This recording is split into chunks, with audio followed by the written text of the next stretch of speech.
Hello बच्चों, good morning. आज हम लोग सरफेस एरिया एंड वॉल्यूम का एक्स्ट्रा ऑर्डिनरी क्वेश्चन करेंगे। क्वेश्चन दिया है, if the radius of a cylinder is double and height is half the volume will be. यानी सिलेंडर का जो रेडियस है वो डबल है, यानी 2r हो जाएगा, रेडियस का डबल, एंड हाइट हाफ है, यानी इसका जो हाइट होगा वो हाफ हो जाएगा। तो आपसे वॉल्यूम पूछा है कि वॉल्यूम क्या होगा। ठीक है, volume of cylinder equal pi R square H होता है।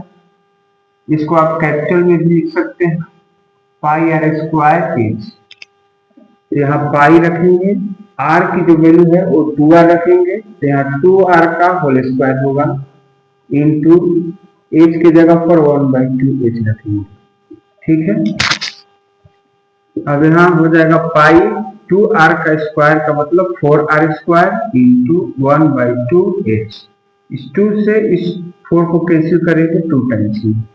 यहाँ पर क्या मिलेगा, 2 पाई आर स्क्वायर एच, यानी कि ए पाई आर स्क्वायर एच क्या है, वॉल्यूम ऑफ द सिलेंडर, उसका एक 2 टाइम्स है, यानी कि ये क्या हो जाएगा, volume will be volume of cylinder will be half।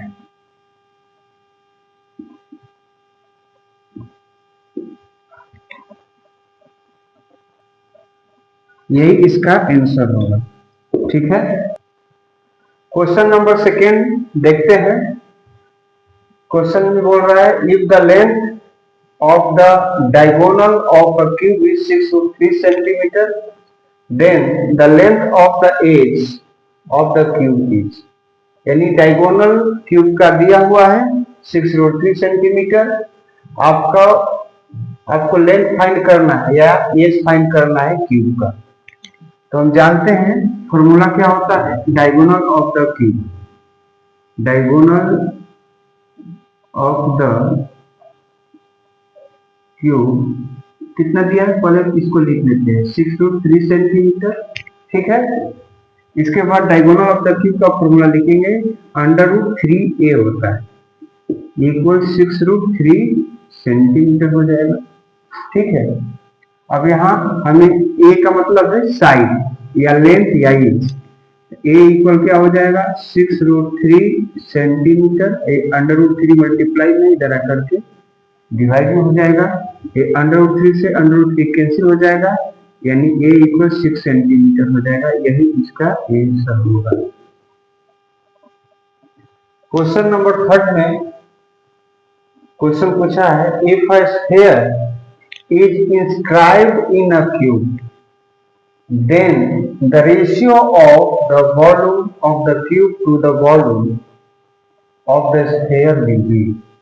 यानी कि स्फीयर है, क्यूब में उसको इंस्क्राइब किया गया, यानी कि क्यूब में उसको रखा गया है। ठीक है, तो आपसे पूछा है कि ratio of the volume of the cube two the volume of sphere, यानी कि क्यूब का वॉल्यूम और स्फीयर के वॉल्यूम का रेशियो क्या होगा, ये आपको फाइंड करना है। ठीक है, तो सबसे पहले देखें, एक स्फीयर है, इसको क्यूब में ये रखा गया है।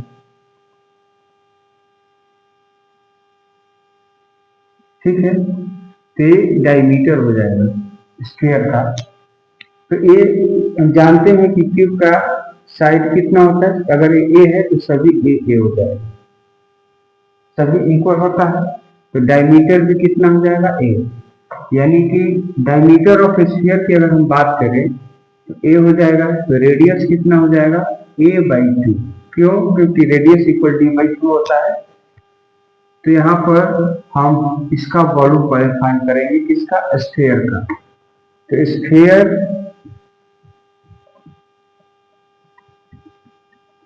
Volume of the sphere, volume of the sphere निकालेंगे तो क्या होगा, वॉल्यूम ऑफ स्फीयर का फॉर्मूला 4/3 पाई आर क्यूब। ठीक है, तो यहाँ 4/3 पाई आर की वैल्यू कितनी है, a/2, a/2 का होल क्यूब हो जाएगा क्योंकि आर क्यूब है, तो यहाँ हो जाएगा 4/3 पाई इंटू ए के पावर क्यूब, यहाँ 2 का क्यूब होगा तो 8 हो जाएगा, 4 2 जा 8, 2 बार में कैंसिल हो जाएगा, ये क्या हो जाएगा पाई ए क्यूब अपॉन 6। ठीक है, पाई ए क्यूब अपॉन 6 हो गया। अब इसके बाद यहाँ पर आपको फाइंड करना है वॉल्यूम ऑफ द क्यूब। तो वॉल्यूम ऑफ द क्यूब क्या हो जाएगा, volume of the cube A cube क्या होगा, ए क्यूब। रेशियो फाइंड करना है आपको क्यूब का और स्फीयर का। रेशियो इक्वल इधर निकाल लेंगे, तो रेशियो इक्वल क्या मिलेगा, रेशियो इक्वल हो जाएगा वॉल्यूम ऑफ द क्यूब सबसे पहले दिया है तो ए क्यूब रखेंगे यहाँ पर upon volume of the sphere, इसके बाद बोला है तो स्फीयर का लिखेंगे वॉल्यूम, यहाँ हो जाएगा पाई ए क्यूब अपॉन 6। ए क्या हो जाएगा, ए क्यूब से ए क्यूब देखो ये कैंसिल हो जाएगा, ये 6 ऊपर चला जाएगा रेसिप्रोकल होकर के, तो 6 ऊपर चला जाएगा और नीचे यहाँ पर पाई बचेगा, तो ये 6:5 इसका रेशियो होगा, यही इसका आंसर होगा।